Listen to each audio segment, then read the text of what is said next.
ओम नमः शिवाय। प्रिय दर्शकों, न संघर्ष खत्म होता है न शिकायतें। अगर धीरे धीरे कुछ खत्म हो रही है तो वो है उम्र। और मकर राशि वालों ने तो संघर्ष कम किया है क्या? खूब किया है संघर्ष। शनि की साढ़े साती चल रही थी। ये अलग बात है, 2025 में शनि की साढ़े साती से आप पूर्णतः मुक्त हो रहे हैं। और 2025 कैसा रहने वाला है मकर राशि वालों के लिए, ये मैंने वीडियो बनाया है और उसका लिंक जो है आपको डिस्क्रिप्शन में मिल जाएगा। डिस्क्रिप्शन पे जाइए, मकर राशि वार्षिक राशिफल 2025 का लिंक है, क्लिक कीजिए, देख लीजिए। ऑथेंटिक है, आपको आनंद आएगा। इस वीडियो में चर्चा हम करेंगे जनवरी कैसा रहने वाला है, पहला ही महीना कैसा रहने वाला है, क्योंकि बहुत चौंकाने वाला है ये पहला महीना।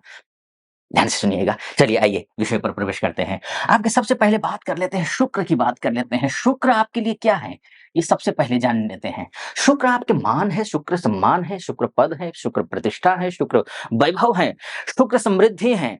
आपके घर में जो लक्ष्मी है वो शुक्र है। आपके जेब में पैसे हैं, जो अकाउंट में पैसे हैं वो शुक्र हैं। शुक्र आपकी नौकरी है, शुक्र आपके इंटरव्यू हैं। शुक्र आपके लिए मकर राशि या लग्न वालों के लिए शुक्र पिता भी है। वैसे पिता शुक्र होते नहीं है, ध्यान रखना। लेकिन पितृकारक ग्रह तो सूर्य होता है, लेकिन दशमेश होने के नाते पिता भी बन जाते हैं। मान भी है, सामाजिक सम्मान, पारिवारिक सम्मान, कर्म क्षेत्र में आप कितने सम्मानित होने वाले हैं या नहीं होने वाले हैं, ये देखने वाला भी ग्रह कौन है? शुक्र है।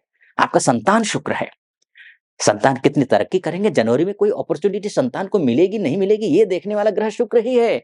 आप संतान के प्राप्ति के प्रयास कर रही हैं या कर रहे हैं, तो उसके लिए भी देखने वाला ग्रह शुक्र ही है। आपकी शिक्षा, आपकी विद्या का स्तर क्या रहने वाला है, पढ़ाई में कंसंट्रेशन बनेगा नहीं बनेगा, कोई अगर एग्जाम है तो उस एग्जाम में कहीं कुछ क्लियर कर पाएंगे या नहीं कर पाएंगे, कैसा जाएगा एग्जाम, ये देखने वाला ग्रह भी शुक्र है। इसका प्लेसमेंट देखना बहुत जरूरी है, ये किस स्थिति में है, ये आइए इसको समझते हैं। तो ये बैठे हैं शुक्र द्वितीयस्थ होकर के। द्वितीयस्थ शुक्र अच्छे होते हैं, धन धान्य से परिपूर्ण करने वाले होते हैं।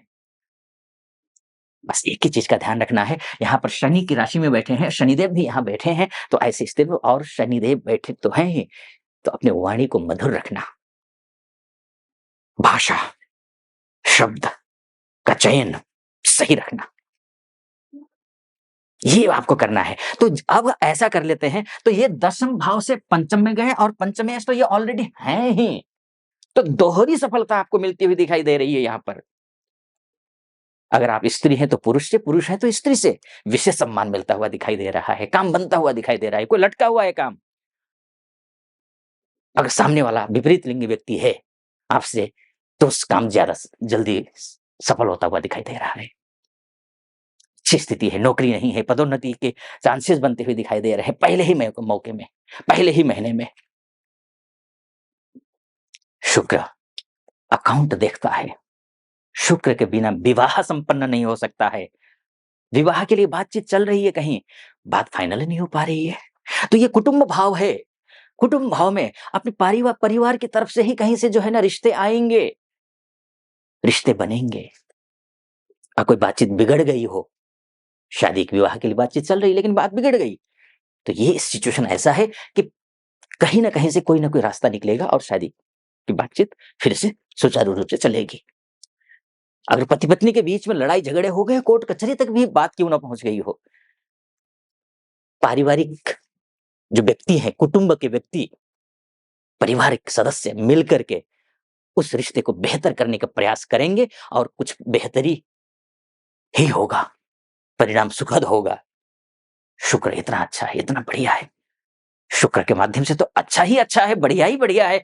अन्य ग्रह क्या करेंगे ये भी तो मैं बताऊंगा ना, क्योंकि एक ही ग्रह आपके भविष्य को निर्धारित नहीं करता है।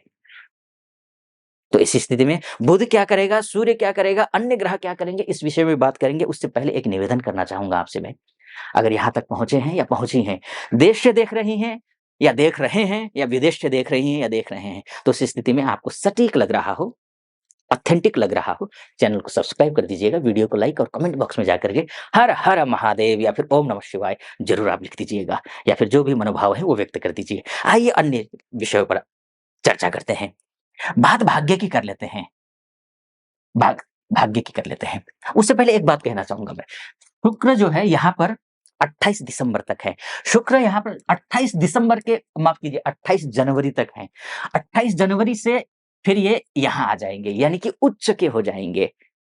कुछ सरप्राइज़ देंगे महीने के अंत में, जैसे थंबनेल में आपने देखा होगा ना, चौंका देगा, वो चौंकाने वाला, ये होगा। लेकिन उससे पहले उस बुध की बात कर लेते हैं। शुक्र की तो बात लगभग हमने कर ही ली है। बुध की यानी कि भाग्य की बात कर लेते हैं। भाग्य कैसा रहने वाला है, ये ज़रूरी है देखना। भाग्य उतना ठीक नहीं है।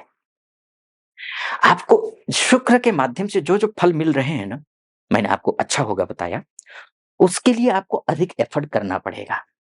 शुक्र अच्छा करेगा, करवाने के लिए तत्पर है, लेकिन भाग्य उतना साथ नहीं देगा। अगर आपको 100% चाहिए, तो आपको 200% 200% आपको मेहनत करनी है। मेहनत में ज़बरदस्त आपको झोंक देना है अपने आप को, तभी भाग्य साथ देगा, अन्यथा भाग्य कमज़ोर हो रहा है यहाँ पर। कैसे? देखिए, बुध 4 तारीख को ही यहाँ आ जाएँगे। द्वादशस्थ बुध अच्छे नहीं होते हैं। ये 24 तारीख तक यहाँ रहेंगे। यानी कि 4 तारीख से लेकर 24 तारीख तक 20 दिन का समय आपकी कुंडली के हिसाब से निर्भाग्य योग बना देता है, जो ठीक नहीं है। तो आपको करना क्या है? गणेश जी की पूजा करनी है। गणेश जी को बुधवार के दिन दूर्वा अर्पित करना है, लड्डुओं का भोग लगाना है, गणेश स्तुति करनी है, गणपति अथर्वशीर्ष का पाठ करना है। कुछ भी काम शुरू करना हो उससे पहले आपको मन ही मन में श्री गणेशाय नमः बोलना है, या फिर ओम गं गणपतये नमः ये बोलना है। तभी आप काम शुरू कीजिए। अगर आप ये कर लेते हैं, तो भाग्य मजबूत होगा। जो शुक्र के माध्यम से जो आपको रिज़ल्ट मैं बता रहा था, वो सारा का सारा 100% रिज़ल्ट आपको मिल जाएगा। बशर्ते शर्त है, जो मैंने पूजा-पाठ इत्यादि कहा, वो कर लेना। तो ऐसा करेंगे, तो ये जो 20 दिन यहाँ रहेंगे, वो भी आपके लिए ठीक रहेंगे। अन्यथा 20 दिन के बाद यानी कि 24 तारीख को यहाँ आ जाएँगे, आपकी राशि में ही आएँगे, फिर सरप्राइज़ ही सरप्राइज़ है, कोई चिंता की बात ही नहीं है। ठीक है जी। 20 शायद मैं दिसंबर का संबोधन किया, मैं जनवरी की बात कर रहा हूँ। 24 जनवरी को यहाँ आ जाएँगे, है ना? और ये 4 जनवरी को यहाँ पहुँचेंगे। तो ये बात है। अच्छा, तो ये सरप्राइज़ है, चौंका देने वाला समय है, अंत। इसके साथ-साथ में सूर्यदेव यहाँ हैं, ये ठीक नहीं है। 14 जनवरी के बाद सूर्यदेव भी आ जाएँगे आपकी ही राशि में। शासन से, प्रशासन से रिलेटेड काम, पॉलिटिक्स से रिलेटेड काम आपके बनेंगे। पिताजी का स्वास्थ्य ठीक ना रहता हो, तो पिताजी का स्वास्थ्य ठीक रहेगा। ये सारी चीज़ें होंगी। तो यहाँ पर भी बुधादित्य नामक राजयोग बनता है। यहाँ पर भी बुधादित्य नामक राजयोग बनता है। यहाँ पर भी तो ठीक है, बुधादित्य ये खैर ज़्यादा हो जाएगा। बहुत मैं विस्तार से कहना चाह रहा था, लेकिन यही सत्य है, यही परम सत्य है, जो मैं कह रहा हूँ, वो ज़रूरी नहीं है, क्योंकि मैंने बस इतना बताने की कोशिश की है, ये ग्रह इस भाव में, इस राशि के में जाकर बैठता है, तो ये फल देता है, शास्त्र के अनुसार। आप अपनी कुंडली के बारे में चर्चा करना चाहती हैं या चाहते हैं, देश में रहती हों या रहते हों, विदेश में रहती हों या रहते हों, चर्चा करना चाहती हैं या चाहते हैं, तो नीचे नंबर है, उस नंबर पे कॉल कीजिए या फिर व्हाट्सएप कीजिए, मेरी टीम से बात कीजिए, अपॉइंटमेंट ले लीजिए, मैं स्वयं आपकी कुंडली देखूँगा। आप खुश रहें, प्रसन्न रहें, महादेव की कृपा आप पर बनी रहे, ऐसी मेरी कामना। सटीक लगा हो, सब्सक्राइब, लाइक और कमेंट ज़रूर कर दीजिएगा। अनुमति चाहूँगा। ओम नमः शिवाय।